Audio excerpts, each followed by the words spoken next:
In the headlines, bandits abduct 10 Nasarawa policemen on their way from Osun election. Fuel tanker explodes, destroys vehicles in Ottawa Wharf, Lagos State. Commercial tricycle operators in Kano react to ban after 10 p.m. Away from Nigeria, wildfire rages near Athens, hundreds evacuated. Hello and welcome to Trust News Update. I am Ayuba Ila. Thank you for joining.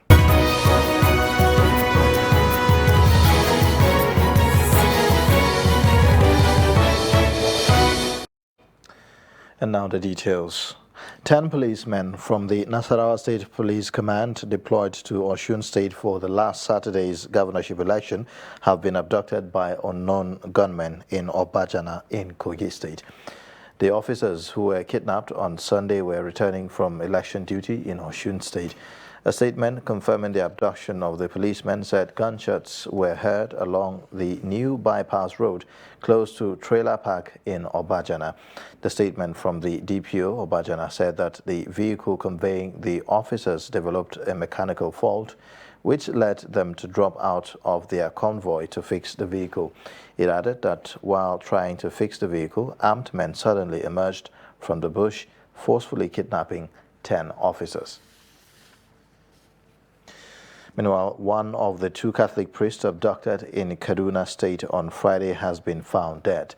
The duo were whisked away from the rectory of Christ the King Catholic Church, Yadin Garu in Lere local government area of Kaduna, where they were on an assignment. In a statement, the Catholic Diocese of Kafanchan, through Reverend Father Emmanuel Uchechukwu Kolo, said that while Chetnum was killed, Cleophas escaped from the kidnappers' den. He said that the decomposing body of the priest who was said to have been murdered the same day he was abducted was discovered on Tuesday.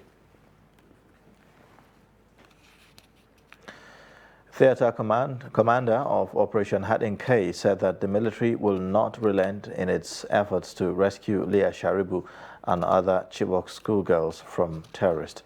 The commander stated this during the official handing over of medical equipment by NEDC to the army at the Maimalari cantonment. He revealed that it has rescued another abducted Chibok schoolgirl, Ruth Beatrice, during its operations. He then lamented that IEDs are affecting its operations and called on the government to support the military with rehabilitation of the conflict areas. Because of the nature of the IEDs, we have to come on foot and start scanning the width and breadth of the road. So you can imagine if you are even coming just 1 kilometer, how long it will take. The Dambua Road, the Maiduguri-Dambua Road view is about 885 kilometers. The Maiduguri Mogodu Road is about 245 kilometers. It takes us the whole day to cover such distance. We believe that if these roads are properly tarred, constructed, it will take 65% of our challenge. The things we've been able to achieve last month, we're able to recover 2 of the Chibok girls, and we have released them to the state government for eventual release to their family. Today, here we have amongst us one of the Chibok girls. That's the 3rd one we have gotten within 2 months. A tanker laden with diesel has exploded in Lagos, destroying several vehicles in the Ottawa Wharf Mile 2 area of the state. The incident was said to have occurred on Tuesday afternoon at an articulated vehicle motor park in the community. In a viral video, several vehicles could be seen burning as fire service officials battled the inferno. The permanent secretary of the Lagos State Emergency Management Agency, Olufemi Oke Osaitolu, confirmed the incident via statement, saying that the agency activated its response plan after receiving a distress call. The senior special assistant to the Lagos State Governor on new media, Jubril Gawat, also confirmed the incident. Taking to his Twitter handle, he shared pictures showing emergency officials responding to the situation. Now, more than 100 houses have been submerged by floods in Darazo community of Bauchi State. Victims of the ravaging flood are counting down their losses while appealing for help from relevant stakeholders. Adamu Imam reports.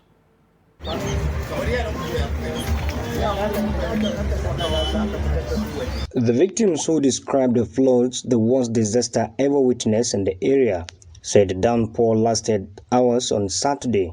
Bilkisu Abdullahi and Musa Abdullah witnessed the ravaging rains.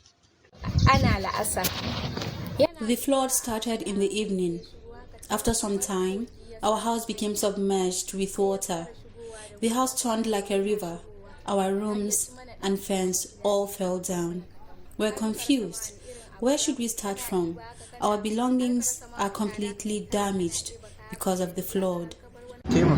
We need urgent assistance to rebuild our houses. Some of us already rendered homeless, looking for shelter elsewhere because of the flood devastation. Government should do something, but if there are none, then we thank God. Many are calling for help from well-meaning individuals and government for those rendered homeless by the flood. No one can be able to tell you how much is lost, because this is the devastation that so many settlements have been affected. Not only this is just one of the settlements, and we have more than 20 settlements within the Dar es Salaam township. And actually, like this household, we have about 10 households within the whole house, and each of the household is affected. Like you can see here, this is one of them. And if I should tell you, to each and every section of this house, each household is affected. The state governor, at a sympathy visit to the victims of disaster in Dar es Salaam communities on Monday, called for intervention from the relevant agencies of the federal government and pledged support for the victims. I'm calling on the federal government not to politicize issues of humanitarian services. These are issues that they should give us assistance. I understand some people that have been trusted by the presidency are using this kind of thing for political reasons.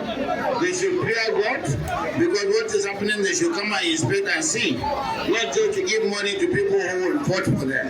While the district head of Dar es Salaam thanked the governor for his visit to the communities, he urged him to respond quickly to caution the effect of the destruction in the area. Adam Imam, Trust TV News, Bauchi. And now to political matters. The Independent National Electoral Commission has issued a certificate of return to Ademola Adeleke as the governor-elect of Osun State. Adeleke polled 403,371 votes to beat Boyega Oyetola, governor of Osun State and All Progressives Congress candidate in the governorship election. Meanwhile, Oyetola is contemplating going to court to challenge the victory of the PDP candidate. In the meantime, the appeal court sitting in Akure, Ondo State, has affirmed Osun State Governor-elect Ademola Adeleke as the authentic governorship candidate of the People's Democratic Party in the just concluded gubernatorial poll in the state. A suit brought before it by a factional candidate of the PDP, Dotun Babayemi, against Adeleke was dismissed by the court on the grounds that the primary that produced Adeleke was conducted by the party's national leadership. The ruling on Wednesday came barely 2 months after the Osun High Court declared the governor-elect as the true candidate of the PDP for the governorship election held recently in the state. Before the ruling, Babayemi had asked the courts to recognize him as the authentic candidate of the party and nullify the primary that produced Adeleke following the parallel primaries held on March 9th. Former Governor of Zamfara State, Abdulaziz Yari, the People's Democratic Party governorship candidate of Katsina State, Senator Yakubu Amarke, and his Kano State counterpart, Muhammad Abacha, on Tuesday visited Governor Nyesom Wike in Port Harcourt, Rivers State. Yari, who came with an entourage to Wike's residence, had a closed-door meeting with the Rivers governor. Shortly after Yari left, correspondents learned that Amarke and Abacha arrived at Wike's house and had a closed-door meeting. Senator Lado told journalists after the closed-door meeting that they were on a courtesy visit to pay homage to their friend and brother. He expressed optimism that they are prepared and sure of winning the election come 2023.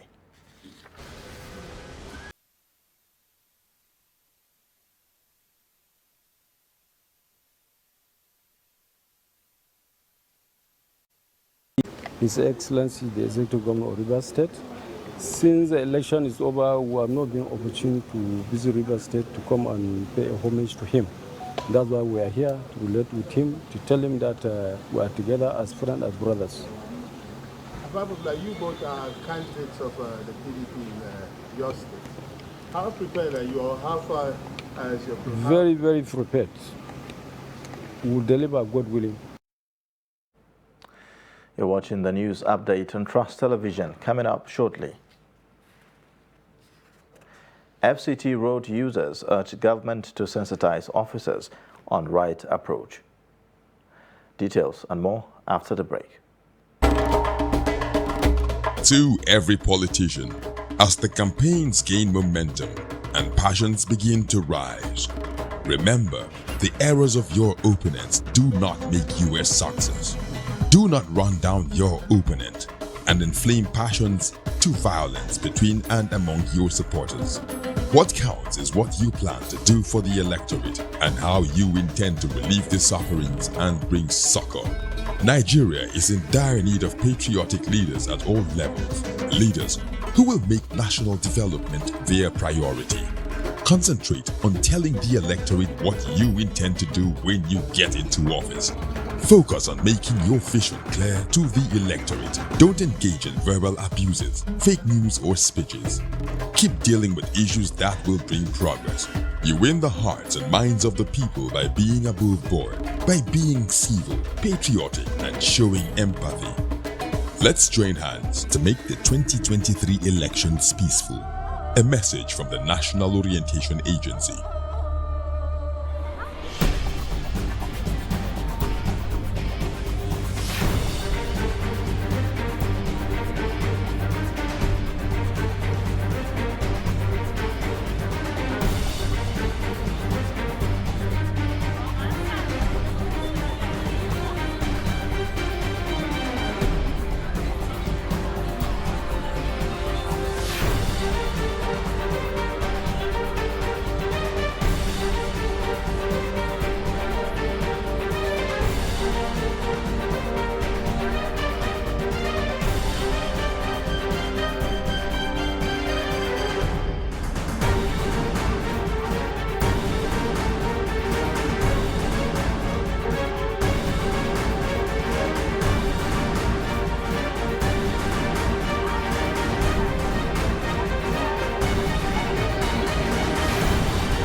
Trust TV, documenting the Nigerian story.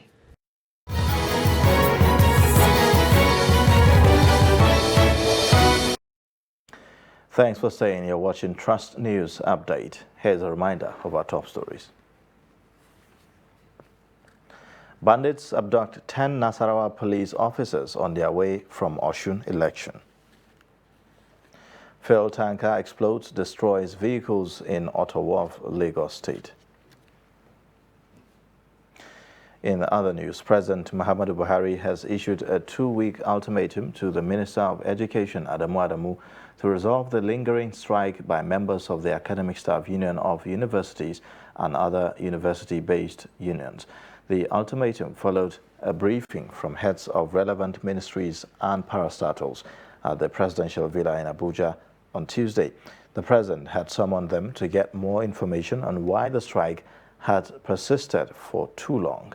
After Tuesday's briefing, the president ordered the education minister to ensure that the areas of disagreements were sorted out within 2 weeks and report back to him. In a swift reaction, the leadership of the Academic Staff Union of Universities says the 2-week ultimatum given by President Muhammadu Buhari to the Minister of Education, Adamu Adamu, to end ongoing strike will not work if the Minister of Labour, Chris Ngiye, is included in any reconciliation committee.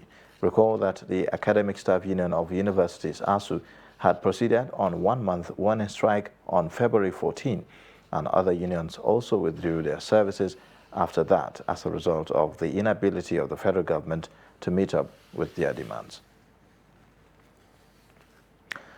The federal government has been called upon to give the right orientation to officials of the various agencies involved in traffic management to enable them do their job without any hindrance.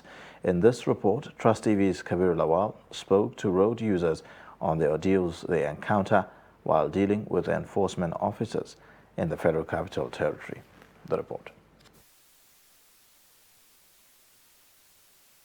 Road users in the Federal Capital Territory are displeased following the continuous threat they face from law enforcement officers. A cross-section of people that spoke to Trust Television News further added that most drivers ensure they have all necessary documents to avoid harassment of some law enforcement officers. No, what is bothering me mostly concerning this BIO thing, BIO task force.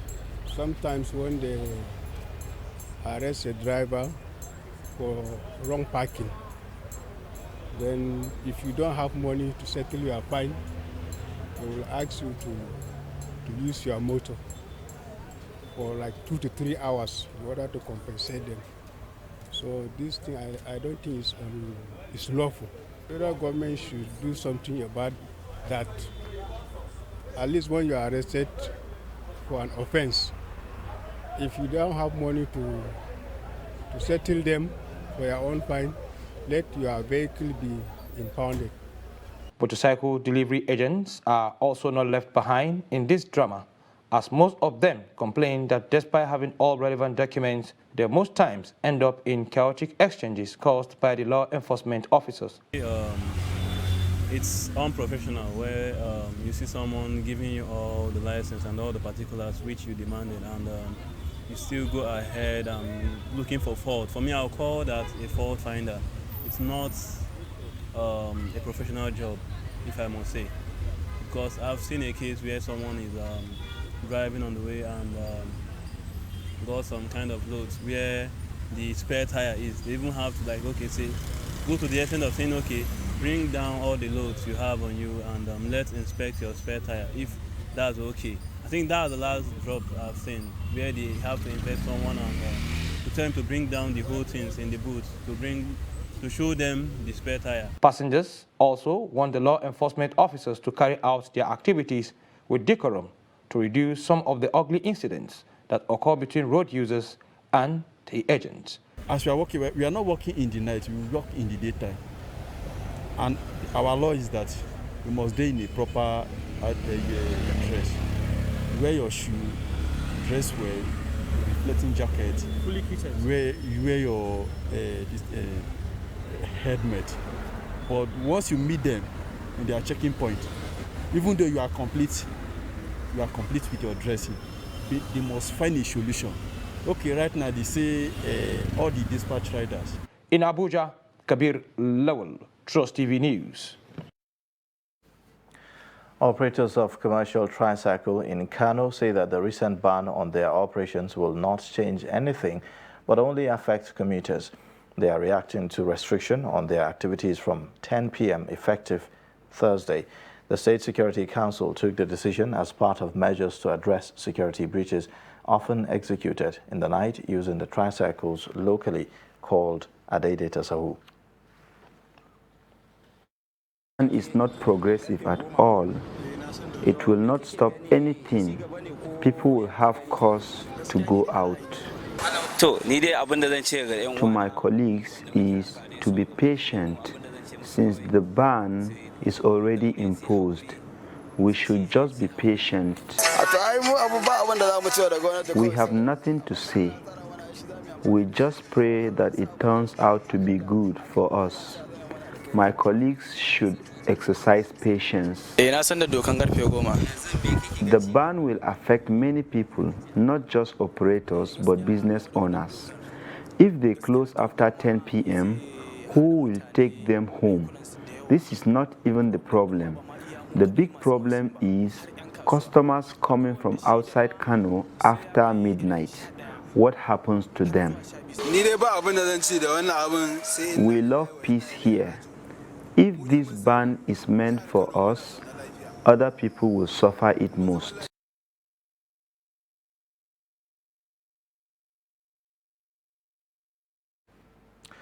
We'll now take a quick break. The news update continues shortly. Join us again.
Welcome back from that break. You're watching the news update on Trust Television.